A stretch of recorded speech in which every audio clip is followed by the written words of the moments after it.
করতে হলে police verification লাগে।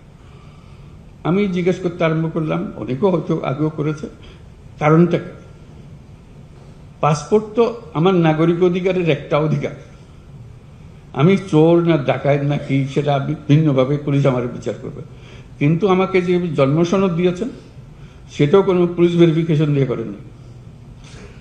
আমাকে এনআইডি দিয়েছেন, সেটাও কোনো পুলিশ ভেরিফিকেশনের জন্য অপেক্ষা করতে হয় না। নাগরিক হিসাবে পেয়েছি, এই দেশের নাগরিক।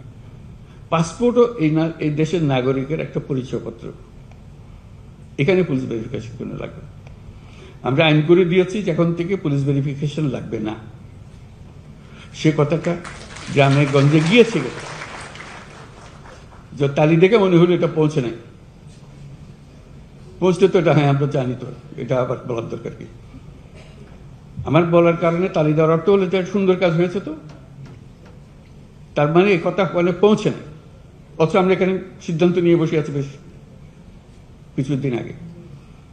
এই যে দূরত্ব, এটাও যেন না থাকে। এগুলোর কোনো কারণ নেই, বিনা কারণে মানুষ হয়রানি করা। হয়রানি করাটাই যেন আমাদের ধর্ম। সরকার মানে মানুষকে হয়রানি করা, এটার থেকে উল্টে দেওয়া। সরকার ভিন্ন জিনিস, আপনার অধিকারগুলো আপনার দরজায় পৌঁছিয়ে দেওয়া আমাদের কাজ। এটাই যেন আমরা স্মরণ রাখি।